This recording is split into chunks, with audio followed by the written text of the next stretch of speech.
Okay. A very good morning, sir. Good morning. Throughout history, humans have looked up to the sky to navigate vast oceans, to determine their location and answer questions of where we come from and how we got here. It is a discipline that broadens our horizon and gives context to our place in the universe, and that can reshape how we see the world. When Copernicus claimed that Earth was not the center of the universe, it triggered a revolution that radically altered the worldview. In hindsight, we are very minuscule part of what makes up the universe. Here at Astronomy, Wonders is a shared adventure that motivates us to appreciate the importance of the field. It is my pleasure to introduce to you today Nakshatra Talks, our signature event where we have invited eminent people or originating from the scientific fields to grace us on this platform. It is an initiative for further knowledge and attempt to unravel the plethora of enigmas that along coincide. Vale, over to you. A very good afternoon to everyone attending our first Nakshatra Talk. Myself, Vale Kumar Jain, a senior student mentor of the Astronomy Club at Bennett University. We are greatly honored to have with us one of the most influential Indian astrophysicists of our time, Professor Abbas Mitra, to deliver a talk related to his work on eternally collapsing objects. The title of his talk is Nobel Prize 2020, Black Holes or Eternally Collapsing Objects. And before starting the talk, I would like to give a brief background about our esteemed speaker. Professor Mitra is honorary adjunct professor at Homi Bhabha National Institute. He was the former head of theoretical astrophysics section at Bhabha Atomic Research Center, Mumbai. He was a visiting professor at Max Planck Institute of Quantenphysik at Heidelberg back in 2006. He's also a member of International Astronomical Union. He's a former full member of American Astronomical Society from 1992 to 1994. Over the decades of his highly celebrated career, he has carried out research in highly diversified fields such as gamma ray astronomy, high energy astrophysics, general relativity, gravitational collapse, and cosmology. His distinct views on the existence of black holes, dark energy, as well as Big Bang theory have sparked several healthy debates among astrophysicists globally since 1997. And out of his several published peer review papers, more than 25 of his papers focus on such topics, and they motivate us to rethink about our conventional views on astronomy and astrophysics. In fact, on 25th July 2006, his name appeared in Center for Astrophysics Harvard press release, which claimed that the present reasonably direct evidence of central compact object, which was a well-studied quasar, was not a true black hole, but on the other hand, it was an ultra-magnetized horizonless compact object, which was first suggested by Professor Mitra in 1998. Even Google cited him as one of the most frequently mentioned physicists of the year in 2015. Even today, if you go to Google, you'll simply see that he's one of the most well-known, renowned, and highly celebrated Indian physicists. He has given more than 8 TED Talks on topics related to physics and astronomy at esteemed institutes such as Tata Institute of Fundamental Research, IIT Bombay, IIT Madras, IIT Kharagpur, IIT Roorkee, St. Xavier's College, Mumbai, as well as several other mega techno-management institutes. He has shared stage with world-class personalities such as John Mather, who got physics in Nobel 2006, Ada Yonath, chemistry Nobel 2009, Sir Harry Kroto, chemistry Nobel 1996, Lord Martin Rees, the astrophysicist, Walter Levin, the famous MIT physics professor, Professor Jayant Narlikar, the famous Indian cosmologist, Crewman Wafa, the physicist, Bruce Allen, who was the principal investigator of LIGO, His Holiness Dalai Lama, ex-president of India, Dr. APJ Abdul Kalam, ex-president United States of America, Barack Obama, as well as the world-renowned industrialist Ratan Tata. Sir, it is truly a great honor for the Astronomy Club of Bennett University to be able to host your talk today. I think if I keep mentioning your achievements, it will just use the entire 60 minutes of the duration of the talk. So without any further ado, I humbly request you to take over and please begin your much awaited talk. So friends, of Astronomy Club, Bennett University. I am very grateful to you for showing me this honor and for this very liberal and magnanimous introduction. I appreciate you for taking up several projects on astrophysics and organizing in particular this talk, which is called Nakshatra Prarambham. Literally, it may mean stellar beginning. And my talk will also involve stellar things, pull-ups of massive stars. And incidentally, this is the time we are close to a rare cosmic event, conjunction of two giants, Saturn and Jupiter. On a lighter vein, while in our Indian culture, Saturn is associated with some evil influence, Jupiter is associated with only goodness. And I hope that though my talk may be of influence of Saturn for black hole, but as far as I am considered, I will be in the other camp of Jupiter. So with this introduction, so I move to my main content of my talk.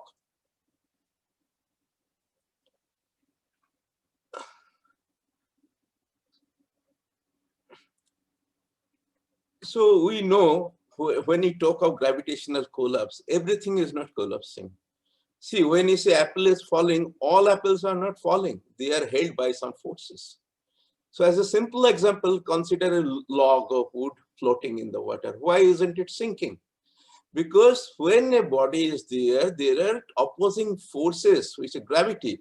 For example, when a body is drowned in water, it has its weight, gravity.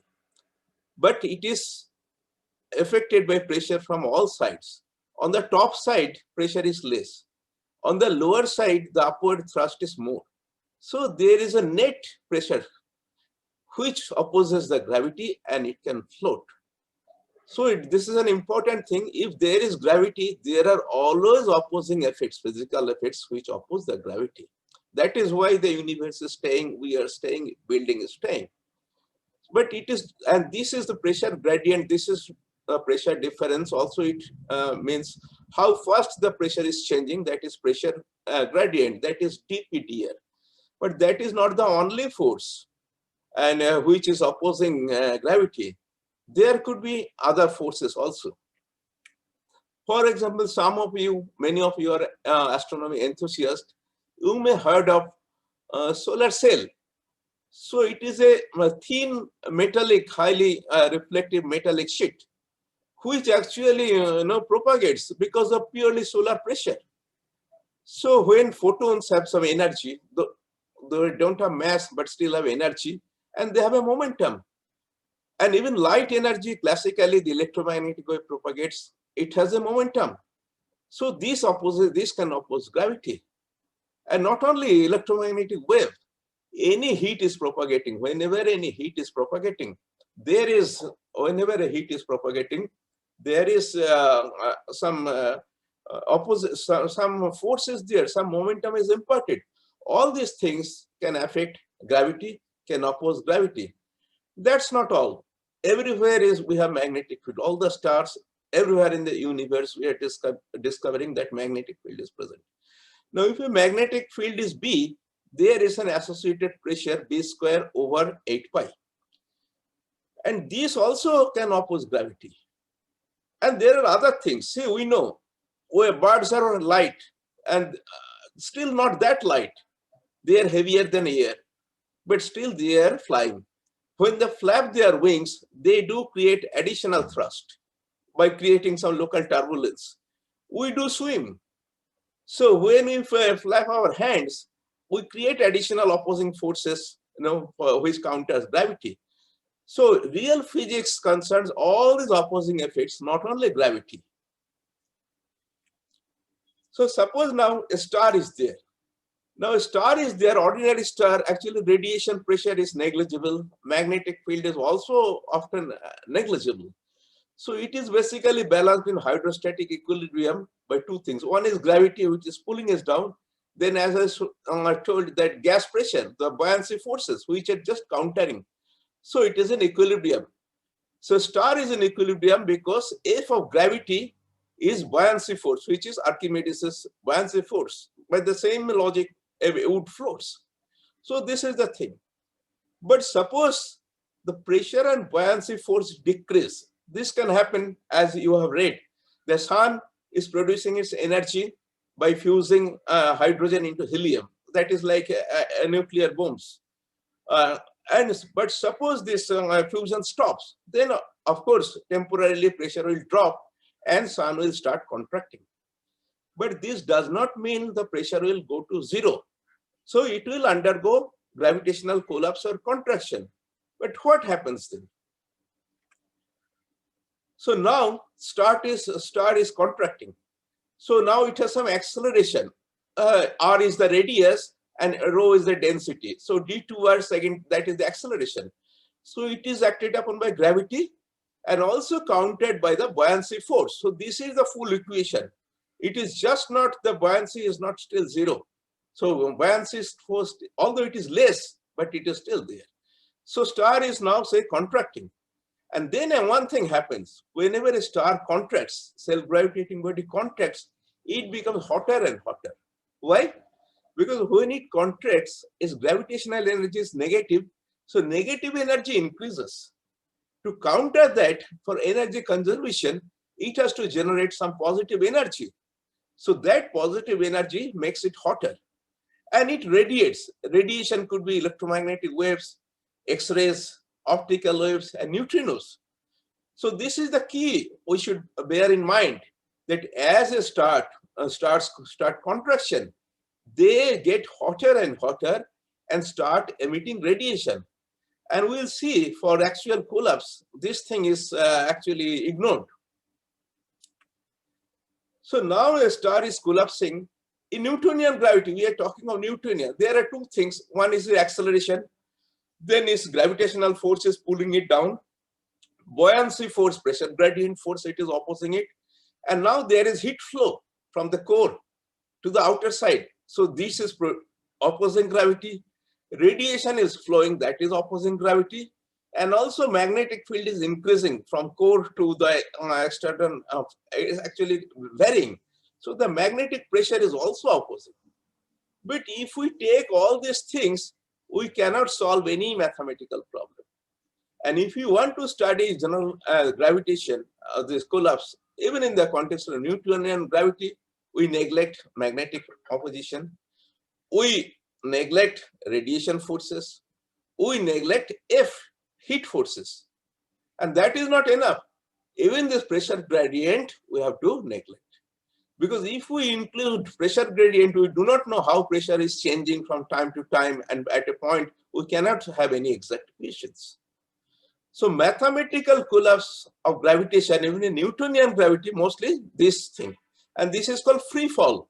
It is free fall because we have ignored all the opposing factors, physical factors. It is free fall.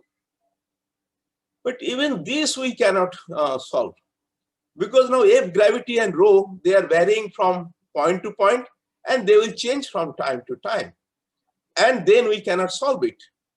So we need to make another assumption, that it is of uniform density.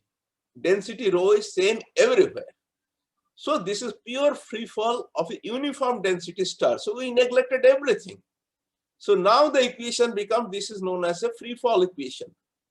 This is the Newtonian physics free fall equation. And this equation leads to this thing, free fall time.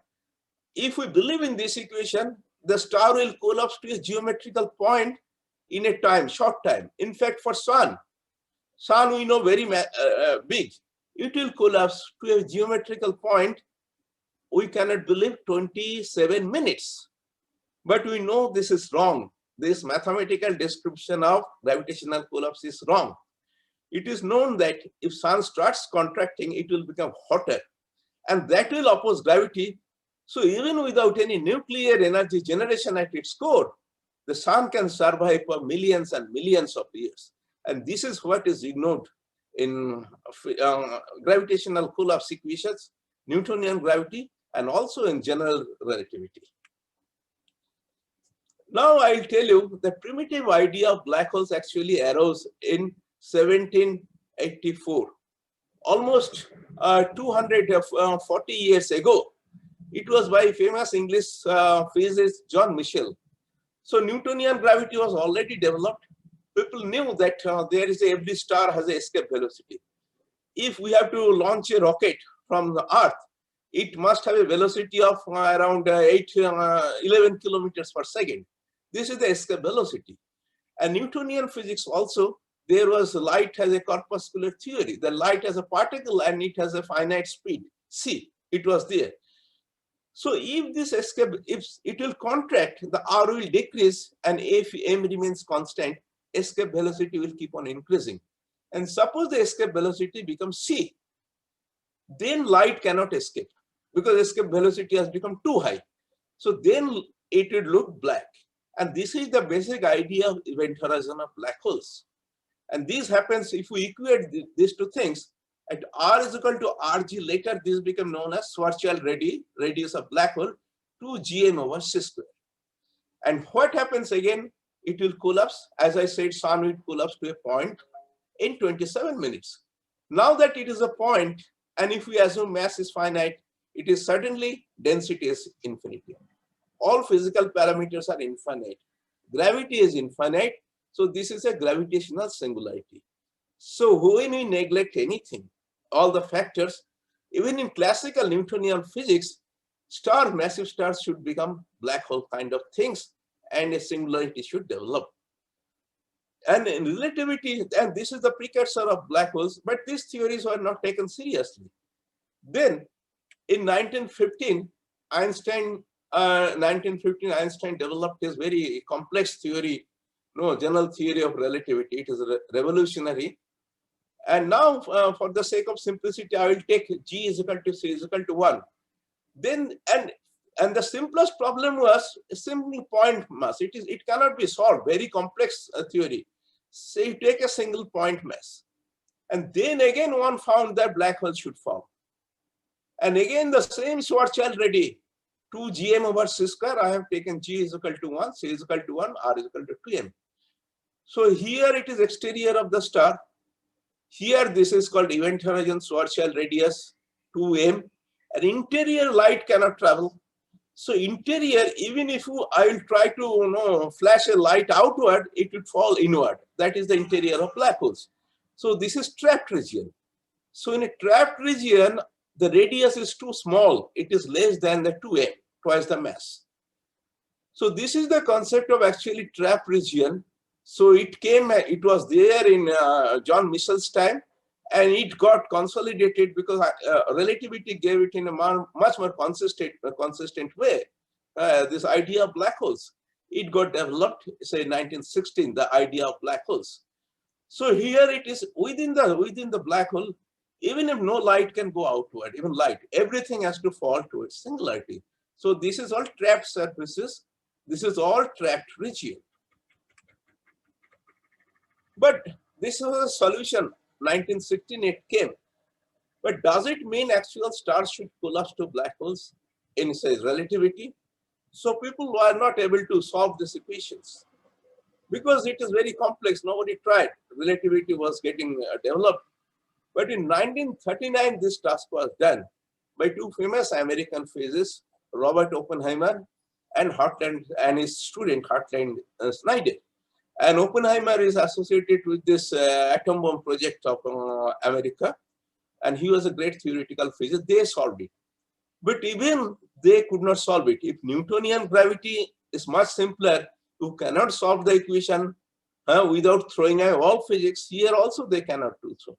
So they again threw away all the physics, all magnetic field, all heat transport, all radiation, and even all buoyancy forces.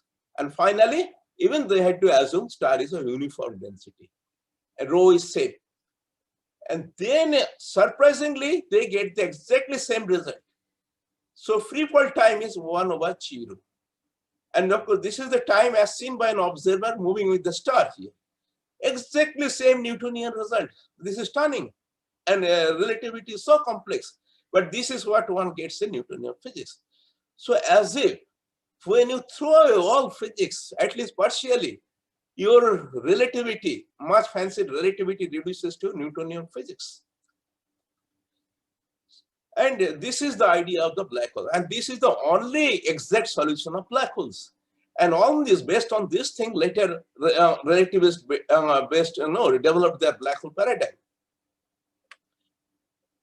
So now people are not believing, because still they are not believing in black holes. Because, and some are arguing that you have taken spherical symmetry. What if the star is not spherical? If the thing is cylindrical? If it is not of uniform density, can a singularity form?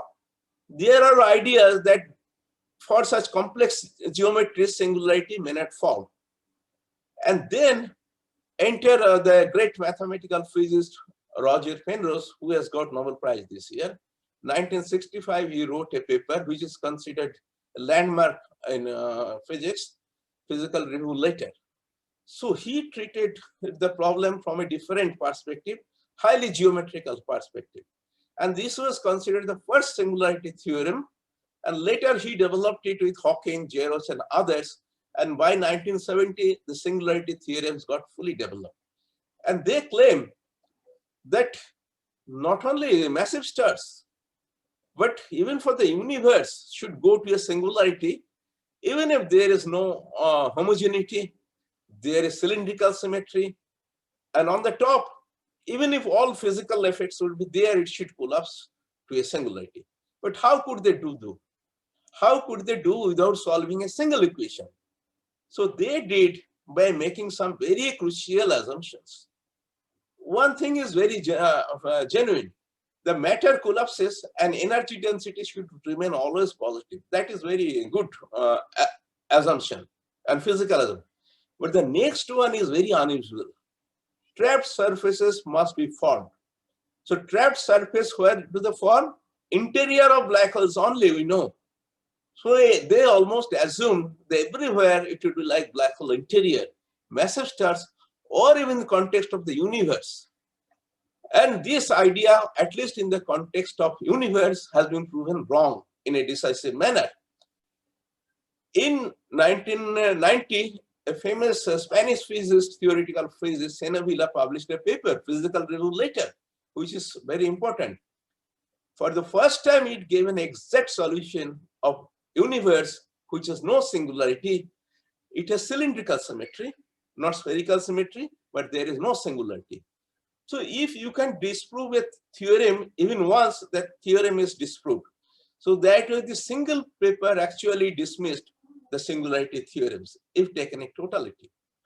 Later, many works were done, and I would refer to another work. And it was by Indian, again, relativist Dadhich of Ayuka and Ray Chaudhuri, the famous Indian cosmologist. In fact, Ray Chaudhuri in 1955 developed some equation, again, which was credited with predicting collapse formation. And Hawking Penrose indeed banked on this equation of Ray Chaudhuri. But here, see, Ray Chaudhuri himself has written a paper in 1999 and offering model of universe with no singularity. And it is a spherical case also. Even in spherical case, there is no singularity. How it happens? Because now they are taking some physical effects. They took anisotropic pressure and heat flux, which I was telling. So this is the confirmation that assumption of trapped surface is wrong. And trapped surface can be avoided if you take actual physical effects, pressure gradient, anisotropic pressure, heat flux, or radiation flux. This is a confirmatory proof. However, this was done for universe context. For massive stars, things are much more complicated, and nobody could treat the problem in a generic manner with exact analytical solution. And this is something I attempted. So in 1990, so singularity theorem got invalidated, at least in the context of universe, because it was shown that there could be singularity-free universe. But so it means trapped surfaces need not form. But much before this, when singularity theorems are formed, many mainstream noted stellar relativists questioned it.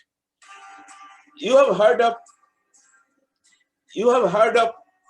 Misner.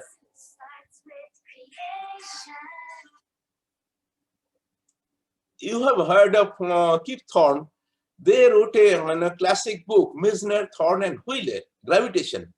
In 1972, in 1973, they questioned this assumption of formation of strapped surfaces.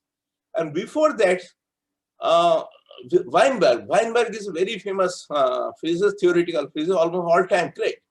He got Nobel Prize for formulation of standard model in particle physics. And he is a great relativist also. His book is still very popular, Gravitation.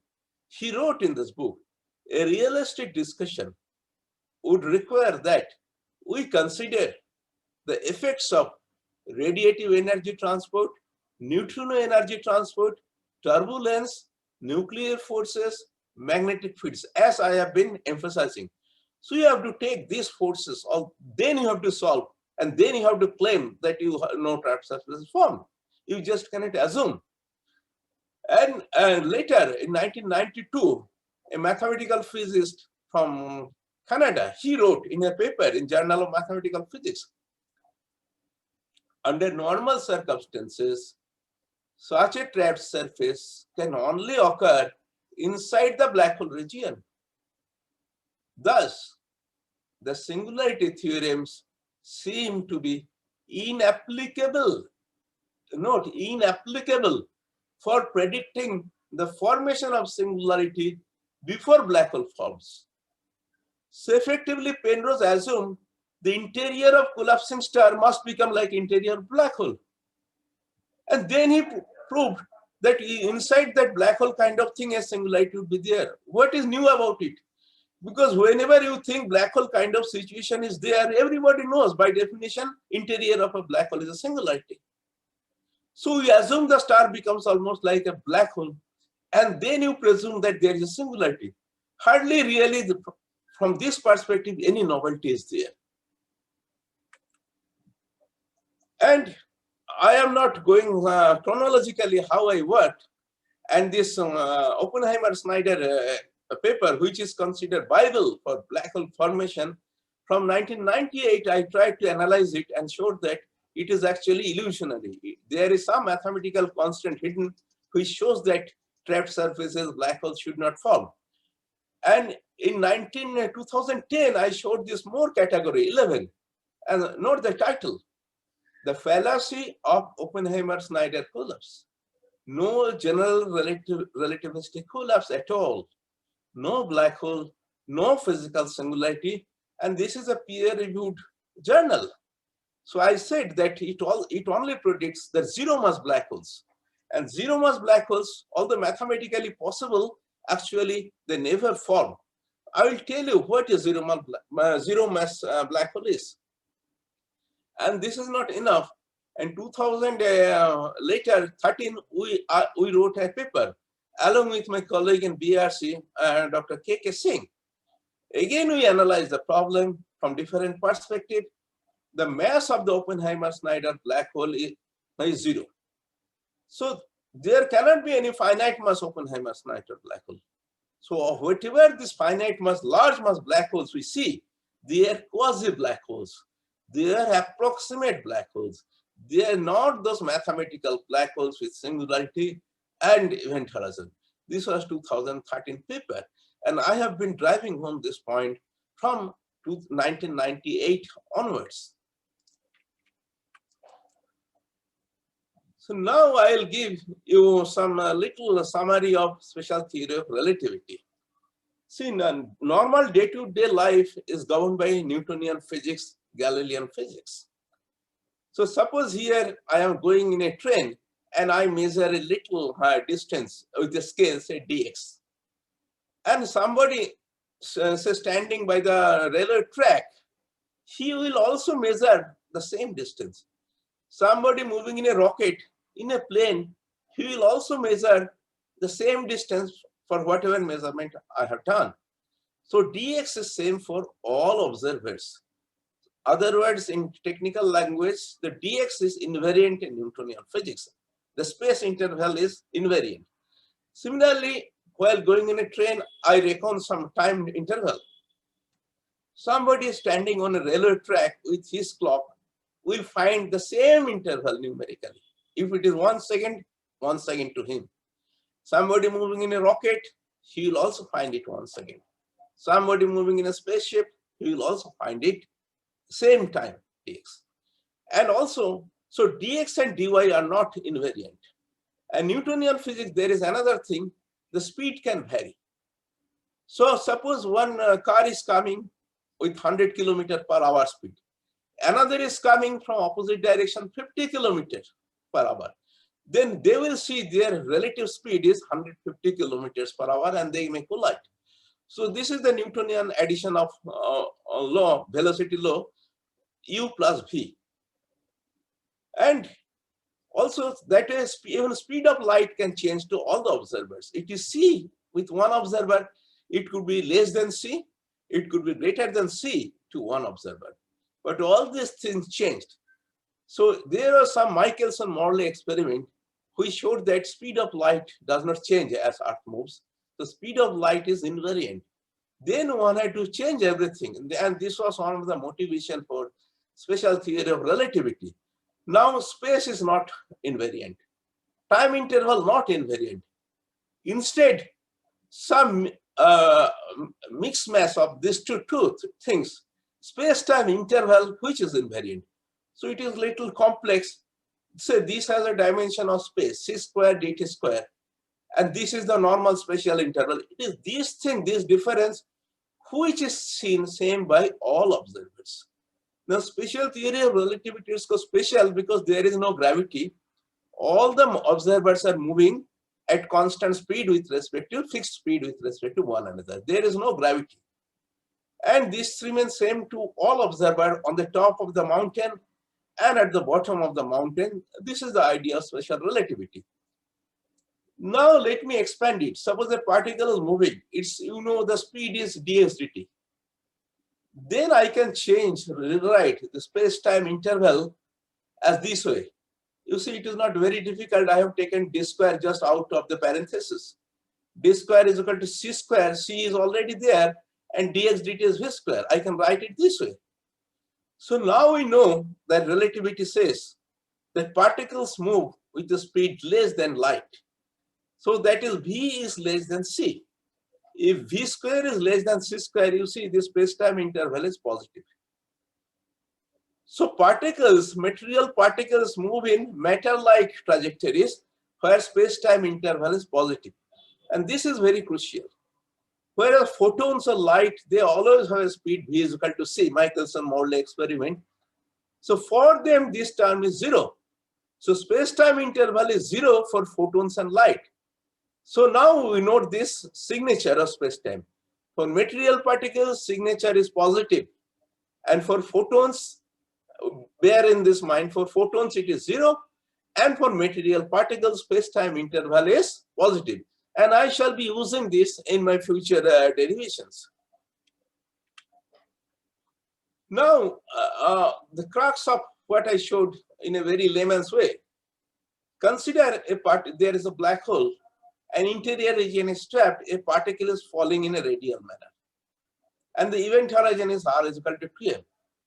What I showed, that particle is falling and the space-time interval measured along this trajectory, the sign is dependent on this quantity 1 minus 2m over r. So r is varying here, m is fixed. 1 over 1 minus 2m over r. Now what will happen if it would arrive at the horizon? 2m is equal to r, this term becomes unity. So this parenthesis will become 0 at the horizon. So then this sign will be 0, but this is not allowed. As I told, that sign of material particles trajectory of the space-time interval should be positive. This is valid not only in special theory of relativity, but also in general theory of relativity. So sign cannot change. Sign cannot change. That means particle can never arrive at event horizon. But how is it possible? If I assume a black hole is there, particles should be able to arrive there. And So we have to prevent this thing. Now at a deeper level, one can find an expression, particle is arriving. What is the time taken by an observer who is moving with the particle? It has some complex form which I am not giving, but this complex form shows that if the mass of the black hole would be zero, then this time would be infinite. So particle would never arrive at this event horizon if the mass is zero. If it is finite, it would arrive and there will be a contradiction. So from this, I predicted the mass of the black hole should be zero. Your mathematics is true, but this mass of a black hole arrives as an integration constant. An integration constant could be zero, negative, positive. In engineering also, you solve differential equations. You have integration constants. They could be positive, negative, and zero. And I insisted that this should be zero. The black holes are genuine solution, but mass should be zero. What does it mean? Mass means in relativity, sum of all energies. So there are positive energies because of masses of protons, electrons, neutrons, heat, radiation. These are all positive energy. But the gravitational energy is negative. So if it contracts so much, the gravitational energy increases rapidly, and a situation is possible, all this positive energy is negated by this negative gravitational, they become equal. So total energy of the collapsing star is positive plus equal negative, so zero. So that means if a star is contracting, it must radiate out. And to reach the black hole state, it must radiate out its entire mass energy, E is equal to mc square, and it should reach a state net energy is zero, which means m black hole is equal to zero. And this never happens. Actually, m black hole, formation of black hole is infinity. I told that you cannot reach a black hole, even the formation time is infinite. So this should not ever form. And in 2004, in 2002, I had shown that trapped surface should not form. But there are some serious confusion in my paper. So I corrected it later. So in 2004, so I offered corrected version, which is very transparent and free from all problems. The new proof for non-occurrence of trapped surfaces and information paradox. You have heard information paradox because black holes are there. If there will be no black hole, there will be no information paradox. And later in 2009, I could publish this in a journal, the quantum information paradox, real or fictitious. Again, I derived this trapped surface formation in a transparent way, non-occurrence. And then I told that since there is no black hole is formed, there is no information paradox. So what I was telling, that if a star is collapsing, so along its trajectory of collapsing matter, again, sign of space-time interval, again I showed what I showed for black holes is depend on this quantity, 1 minus 2m over r. Now, if a trapped surface horizon would form, then 2m would be equal to r. Then they become 1 minus 1, this becomes 0. And that is not allowed. That means 2m over r must be less than or equal to 1 always. And this is the condition that trapped surfaces do not form. Trapped surfaces mean r is less than 2m. And I told r must be greater than 2m. No trapped surface should form. What can happen? At the most, this r can go arbitrarily close to 2m. But if 2m is equal to r goes to 0, then m also must be 0. Otherwise, this will blow up. So it can approach, if r goes to 0, m should also approach to 0. Again, what I have been telling, the black hole should be of net mass energy 0. So final state could be like that, 2m by r tends to 1. So just like v tends to c. So we say no particle can touch the speed of light. But in principle, if an accelerator accelerating electron for infinite duration, its speed can become speed of light. So final state is black hole of mass m is equal to 0. And this I had showed for even assuming a black hole is there. Black hole should have mass 0, m is equal to 0. That is a point singularity, and that is your black hole. But again, this black hole cannot form because even for a point black hole, if something is falling on it, the metal-like trajectory would turn light-like, and that is not allowed. The sign of space-time interval must be positive. So this black hole also cannot form. So now there is possibilities. So matter, massive stars should contract eternally. Unless, of course, it is possible that it has stopped collapsing, contracting. Unless contraction stops to form a static compact object. But can static compact objects form for massive stars? Here there is one thing. You have heard of dark energy.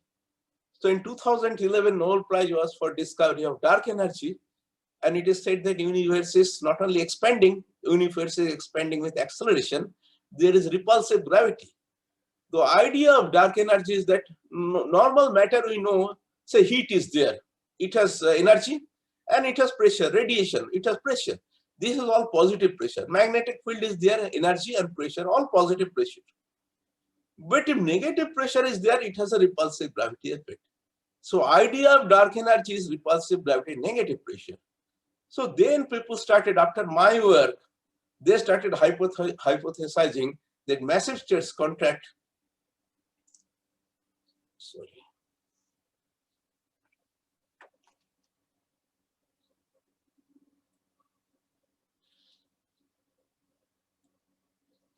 So massive stars contract, and then the matter somehow becomes dark energy bubble. Then a static object can form, a very ultramassive static object, which can look like black holes. But how does it? Nobody has shown. How matter of protons, neutrons, electrons can turn into dark energy. Nobody has any idea. Nobody has solved any equation. So therefore, we may reject it. Therefore, the only possibility is that massive stars should collapse.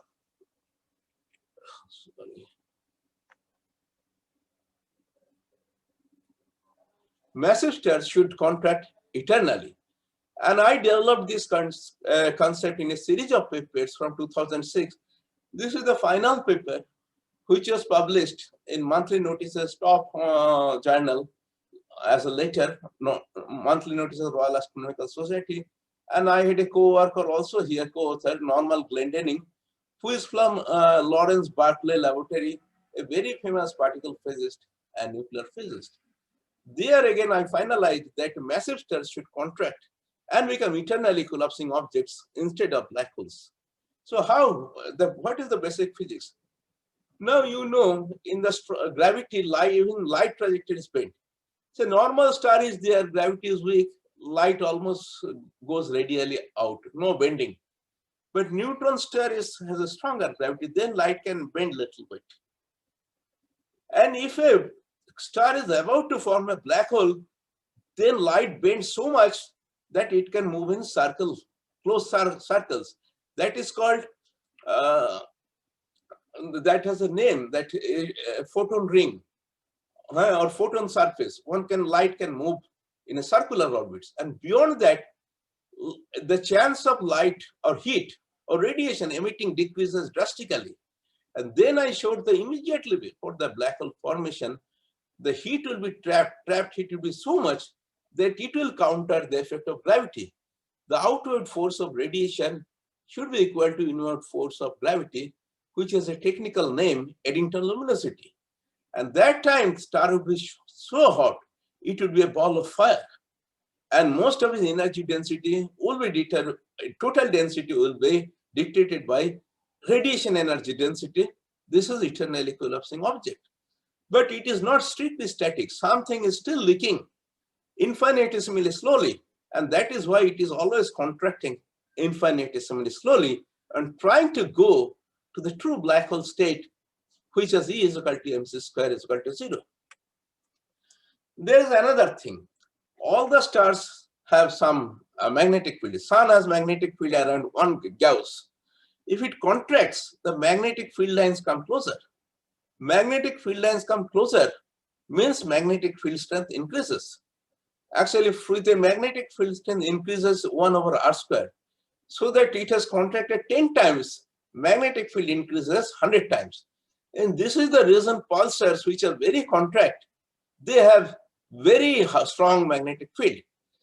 So I had predicted right in 2000 that ECOs should have strong magnetic fields. And along with my American collaborators also worked on this thing. And we showed that because of relativistic effects and contraction, that they should have strong local magnetic field, which would be much stronger than pulsar magnetic fields. And we call it a magnetospheric stellar eternally collapsing object, or MICOs. So we predicted that so-called black holes should be MICOs, and there should be evidences for strong magnetic field around them. And there was some almost direct evidence. See, now consider ideal black hole. Now, around black hole also, matter is orbiting. Like Saturn has rings. Matter is orbiting, that is called accretion disk. But this accretion disk inner radius is at 3 Schwarzschild radii. It cannot come closer. Then matter will fall just. Why? Because this is some centrifugal repulsion and gravitational attraction. It says for black holes, it is quite close, 3 Schwarzschild radii. But for a neutron star, it could be very farther away because neutron stars have strong magnetic field. It could be here. So for black holes, 3 Schwarzschild radii. And there was my American friends, one is from Harvard, was the main person, Robert Child. So they were analyzing some quasar, which contains a very famous black hole. And they found that the interior of the quasar should consider a MICO, because they found this accretion disk is not at 3 Schwarzschild radii, but it is a 35 Schwarzschild radii, which means this object is not black hole, it has strong magnetic field. It has pushed the accretion disk 35 Schwarzschild radii away. So this was some sort of indirect proof that it was MICO. And Center for Astrophysics, Harvard, issued a press release on July 25, 2006. New picture of quasar emerges. And in this, they discussed about MICOs. And towards the end only, it was given, this idea was basically given by Indian astrophysicist Abhas Mitra in 1998. But they did not elaborate on detail. I asked them why you have not given more detail. They said our press officer of Harvard was not ready to even include your name. So with lot of difficulty, we have introduced only one line containing your name. And to the best of my knowledge, Harvard University or any Ivy League university has never published any press release which actual origin is India. So there are researchers who go abroad, and even in India, they do excellent work, but in collaboration with your foreign collaborators. And if anything appearing in India, so that has a foreign root. So this must be the only thing in post-independence press release, which has actually Indian origin. And since then, there have been many direct proofs the astrophysical black holes have strong magnetic fields, which means that they are MICOs, but they would not take our name. They would not take, the papers are getting published in Nature, Science, Astrophysical Journal. They would not take that basic idea is Abhas Mitra's MICO can solve this problem. We cannot explain this unexplained. And this is from a recent report, say June 2 and 2020. In between, there are 10 such reports that strong unexplained black holes around astrophysical black holes, which actually means they are MICOs, but they would not take name. They would do hand waving and try to explain. So this is the thing, there is observational proof that these are MICOs. Now I spoke, it has not, I think most of you may not have understood it full. If you really understand all these things in a much simpler way, then you may see my book, which I have written, which is being published by Pan Macmillan. Its international edition is quite costly, $60, but Indian edition is 599 rupees. And now pre-order booking is going on at 471 rupees. And this book is available, one can order. And there is one important thing, I'll just read out some of the, on the Amazon India, some of the comments it has given. I'll read out 2 of the comments. This book is a revolution in itself. The author has fantastically written the truth in an articulate manner. A gem for someone who has passed high school and is ambitious about becoming a professional astrophysicist. The reader just keeps on flipping the pages in an excitement to know more. There is another comment by a very senior astrophysicist who is associated with TIFR and also with Chennai Institute of Mathematical Physics. This book is absolutely necessary, and it is just what the doctor ordered, not just for experts and students of black holes, but also for the larger public, which seems to have an insatiable interest in these astrophysical objects. It is a critical discourse on all aspects of black holes, delivered with the highest standards of scientific critique. He not only explains clearly what black holes attributed to Einstein's general theory of relativity are, but also explains with equal clarity several important lacunae in both their mathematical and physical aspects. His alternatives to black holes, echoes and MICOs, not only evade the conceptual problems of black hole event horizon, but also provide natural explanation for cosmic explosions. So here I end. Thank you all very much for your patience. Thank you very much, Professor Mitra, for your enlightening talk. With your permission now, I would like to take some questions. Yes. Okay. So one of the attendees has asked, on what time scales can we actually observe the collapsing of the eternal collapsing objects? Can we measure the shrinking of the trapped surfaces, such as event horizon, or are there any similar surfaces in which we can measure over the years that it is shrinking? No, you cannot. See, these are quasi-static objects. So all the black holes are quasi-static. They are absolutely static because velocity is absolutely zero. Here velocity could be, say, a fraction of a centimeter in thousands of years. So it cannot be measured. So that is called quasi-static. But in a strict sense, it is contracting and approaching the black hole state after infinite time. Okay. So it's extremely small, extremely small. Extremely. So it is quasi-static and practically static. Even sun's radius is varying all the time, little bit, which we cannot perceive. Okay. Okay. Another question has come. Does the general theory of relativity allow the existence of tachyons, particles which are said to have imaginary mass? And does it allow negative space-time intervals? Exactly, very good question. Yes, they have negative space-time interval. In fact, tachyons velocity speed is always greater than light. It is a mathematical just concept you can do in special theory of relativity. And that is unphysical because its mass is not negative. Its mass is imaginary. Mass negative is general relativity allows. But mass imaginary, no physics, no relativity allows.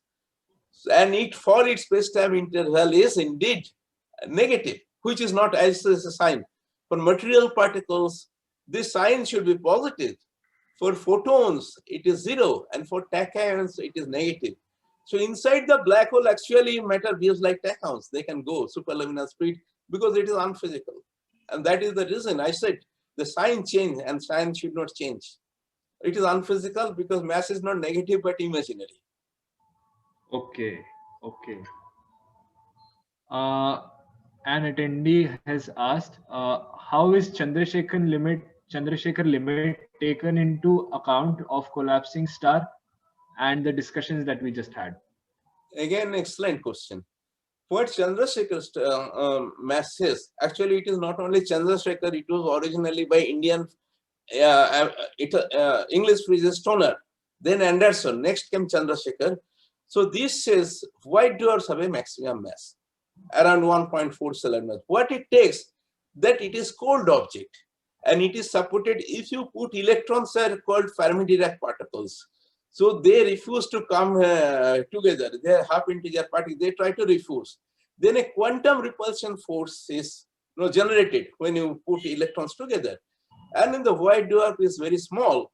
Their electrons are together, but this is only cold quantum pressure. If very massive object is there, radiation pressure can dominate. For example, we know this, Betelgeuse star is there. Betelgeuse mass could be around 100 solar mass. Yes. So there Chandrasekhar mass not working, no, because it has radiation pressure. Okay. And then in principle, in Hoyle and Fowler, they gave idea of supermassive things. Originally black holes, idea of supermassive star. They could be billions of solar masses if they're supported by radiation pressure. So Chandrasekhar mass is applicable only for cold quantum objects, not for objects which is supported by radiation pressure. Okay. Okay. And we have to include radiation pressure. That's the If you include right. radiation pressure, that is the key thing. Okay. Okay. Next question is, if the existence of MECOs, internally collapsing objects, is proven, then would this imply for a redefinition of wormholes, especially the Einstein-Rosen bridge theory? Yeah. So again, that is a good question. See, wormholes, I say, even in wormholes, actually wormholes is a conjunction of two things, a white hole, a black hole, and its time-diverse version white hole. So a black hole, everything is falling in. There is something called white hole. Out of nothingness, singularity, everything is going out. So wormhole is sandwich of the two. And I say, no black hole, no white hole, and no wormhole. White hole and black hole are sandwiched at this event horizon in this wormhole. Nothing, no such thing happens. I have a TEDx talk, sorry, no interstellar. There I mentioned no wormhole, no kind of time travel, no space-time shortcut is there. They are all mathematical physics and going from physical coordinates to unphysical coordinates, and in mathematical tricks, one can develop anything. This has been discussed in my book. I can tell you again. Suppose I am standing in front of a nice mirror. So I would see only one image, and that is the correct image. But suppose the image is, that mirror is shattered. Right? Right. Then I will see multiple images and a lot of distortions. Right. And it won't know. So coordinate transformation do this thing. You have black holes, you can see white hole, you can see wormhole by mathematical tricks, you can see parallel universe. These are all mathematical, unphysical, mathematical coordinate transformations using unphysical radial coordinates. Okay. And when you are straight to the basics, there is no black hole, no event horizon, no parallel universe, no white hole. Only eternally collapsing objects or static thing, white dwarfs, neutron stars. Okay. Okay. Another question is regarding the when conventional black hole theories are discussed, people talk about all sorts of hypothetical scenarios where if someone is falling into a black hole, they get elongated, etc., because the space-time is curved, the curvature is huge. So in case of eternally collapsing objects, how would you comment on the curvature of the space-time? Is it extremely huge? Will objects get elongated when they fall, or what could possibly happen? Again, very good question. See, Einstein first objected black hole. Then in my book, I have given not one, but 24 leading physicists, and still they are objecting. Black holes has all these unphysical things. So within the black hole, space is either particle is moving superluminally or space is moving superluminally. All these things are there. And what I am telling is that no event horizon, no trapped surface is ever formed. So either you have a static object or something eternally contracting. So there is no horizon. So no such puzzle is there. And as far as gravitational field is concerned, for a black hole surface, the gravitation due to gravity, acceleration due to gravity is infinite. That is the reason light cannot escape. That is the reason nothing can stay put. And in case MECO, it is very strong. It could be very large. It could be 1 lakh unit. It could be 1 million unit, but never infinite. So it is all finite. And space-time curvature is given by something called Grassmann scalar. And that is whatever you for a black hole and for an echo, that is same almost. That only depends on the mass 1 over m square. So that is same. Whatever space-time curvature is there, that is called Grassmann scalar. It is same for a black hole and for echo. But acceleration due to gravity is infinite for for black hole. And here it is very large. For neutron star, it is large. Where here it is much larger, but not infinite. Nothing is infinite. Everything is finite for echo. So that is the physics. Okay, okay. Another question has come up. What are your views on Hawking radiation? Since for black holes, we know that in empty space, annihilation creation pairs of particles are there, and one of them jumps in, one of them escapes. So in case of eternally collapsing star, how would you comment on the concept of Hawking radiation? See, this is, I will write a book on it. But as you told, no, this in my first TEDx talk is this thing. You can see the ultimate resolution of black hole information paradox. My first TEDx talk, and which is almost 25,000 views. And this, my ultimate solution is there is no black hole, no event horizon, and no Hawking radiation. There could be some radiation due to quantum gravity effects, but that is very negligible. That will happen for sun, for neutron star, for echo also. So nobody is bothered about that thing. We do not know. There are some quantum gravity effects, and that can lead to some radiation for not only for black holes. And that original explanation you gave, no, that is given in Hawking, A Brief History of Time also, that is also wrong and incorrect. Why? If a pair is produced close to the black hole, then as per that thing, a particle with negative energy falls inside event horizon, and particle and the pair with positive mass escapes. But actually chance of falling inside the black hole is more for the positive energy particle, because positive and positive attracts, positive and negative repel. Right, right. So it should have been the reverse. The pair partner with positive mass should have fallen inside event horizon, so mass of the black hole should have increased. And the negative pair, because it has repelled, it should have been thrown away. So Hawking radiation should have comprised particles with negative mass energy and black hole mass increasing. So this is really funny. But they now say, no, it is not that thing. There is some other quantum gravity effects. Quantum gravity effects happen for anything, for sun, neutron star, white dwarf, or echo. So what a big deal. And if you think the original Hawking radiation, it does not exist in that way. And if no black hole exists, there is no Hawking radiation, no information paradox. Okay, okay. See my first TEDx talk. Right, right. Is it possible that the magnetic field of echo is due to an effect similar to the Unruh effect, but instead of thermal radiation, it is for electromagnetic radiation? No, Unruh effect does not give any magnetic field. It is simple thing. In everything in the sun, you have magnetic field. Why? In the sun also plasma. And this plasma, there are local motions and relative motion, which is called differential motions. When you have a local differential motion, electron and ions, no, they have some local asymmetry. That creates local motion, that creates magnetic field in all plasma. Okay. So locally, there is some mismatch of ion and electron motion. And you know, magnetic field associated with motion of charge. Right.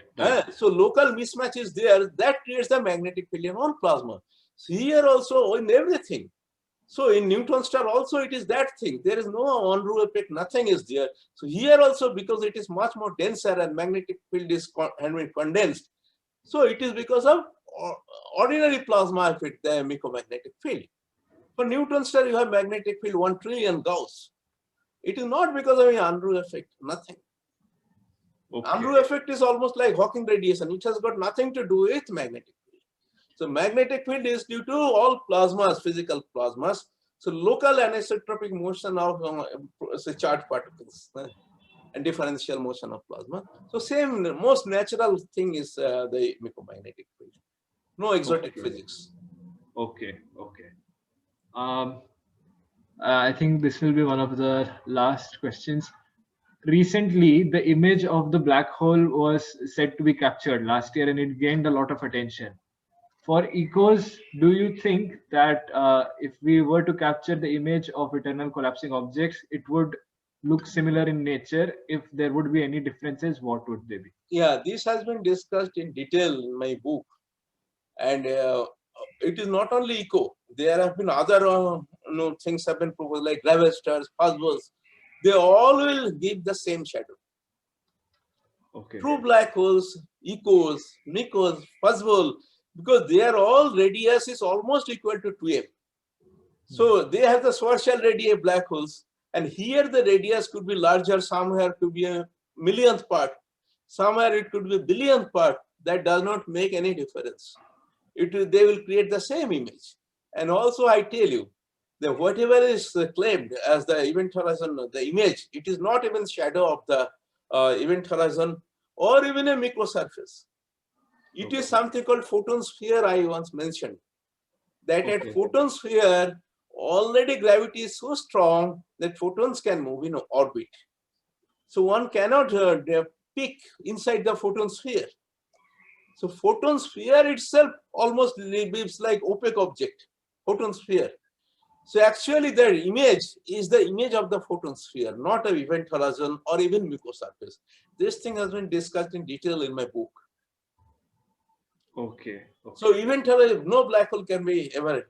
So photon sphere can be. So it should be photon sphere telescope rather than event horizon telescope. Okay. Can't the theory of apparent horizon solve these problems and allow theoretical black holes to exist instead of calling them astrophysical objects, eternally collapsing stars? See, the apparent horizon creates all the problem, no? Whenever you inside of apparent horizon is trapped surface, so that is black hole. Okay. So I said is a collapsing star when r is equal to 2m, that is the apparent horizon. When r is equal to 2m, sign of space-time interval becoming 0. That is not allowed. That is my reason to argue that even apparent horizon cannot form. If there is no apparent horizon, there is no event horizon, no black hole. And apparent horizon is creating all the problem because inside the trapped region is inside the apparent horizon. And once apparent horizon form, their singularity should form. And in most of the cases, they say Penrose says then black hole should form. Right. So, and I am going to the root that even apparent horizon cannot form. The sign of space-time interval 1 minus 2m over r. Once r is equal to 2m, the space-time interval becomes 0. Either event horizon or apparent horizon. Okay. Sir, this would be the last question. Is it possible that black holes, is it possible that formation of objects like black holes would have happened without perfectly following the rules of relativity, in the sense that is it possible in the future perhaps that we could find a theory which is much larger, much more general than general relativity, and what impacts would it have on the singularity, the discussions we had about the singularities in case of the Big Bang? See, this I have already told. Black hole's origin is John Michell, 1784, 2040 years back. So whenever you have attractive gravity in any theory, you will have black holes. If you throw away all the physical effects. So in all theories of gravity, black holes are formed. There are many extended theories of gravity. There are many novel theories everywhere. Unless there is a negative pressure or negative energy generated, black holes will be formed. So black holes will be always formed because gravity is attractive and it increases.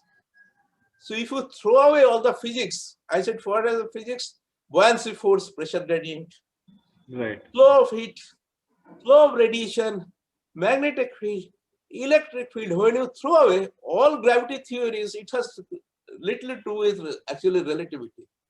It has to do with attractive nature of gravity. Okay. So in any theory, gravity is attractive, black holes will be produced.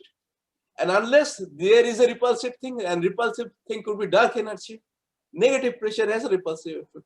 Or the matter energy becomes negative, then also the repulsive effect.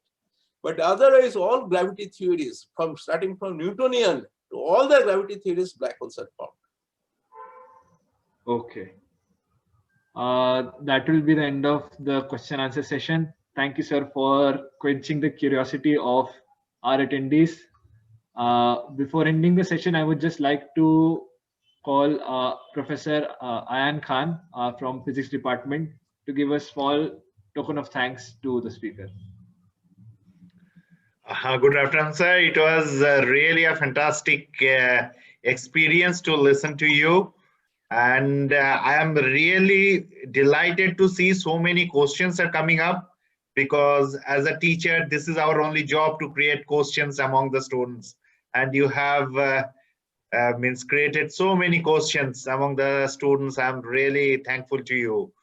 And I'm also very keenly looking forward for your new book. And I hope our library will take appropriate action to get it in a library so that it can cater the interest.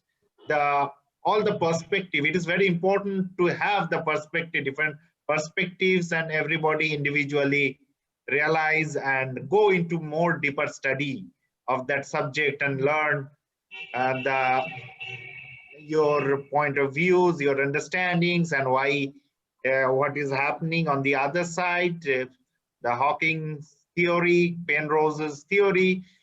So I believe that is what I can only like to thank you with a lot of gratitude that you have taken time from your busy schedule and spared with the students and created so many questions. And the talk was so nicely, lucidly spoken. It was a non-expert like me. I'm not a field in this field, but it was pretty much understandable for me, and it created many questions in me also. And I will also like to go and study a little bit more. And thank you very much. Thank you, sir, and thank you, Khansab. But ordering for library won't suffice. You'll have to buy your personal copy of the book. And just on the Sure, note, thank you. now could you hand over a bouquet to me by Zoom? Now this should be incorporated Zoom. A physical bouquet would be transferred. So I thoroughly enjoyed. So that's the sad part. Yeah. One of the best days of my life. So I will actually love you come to the campus after Okay. the things get That normal. also may be possible after some time. So I am really overwhelmed. I am from the core of my heart. I am wishing best things for you and your students. So they are not physics students, but engineering students. And still, they have so much enthusiasm. So initially, when I got the invitation, I was skeptical. But now I am really overfilled with joy and with pride also. So wishing you all the best for your institute, for you and your bright and most smiling enthusiastic students. Thank you, sir. Bye. So I Thank you, sign sir. off. Okay. Thank you, sir. Thank you. Thank you, sir. That was the end of the talk. I would like to thank all attendees for attending the talk and asking such wonderful questions. I would like to thank you on behalf of the Astronomy Club and the entire Bennett University fraternity. Thank you.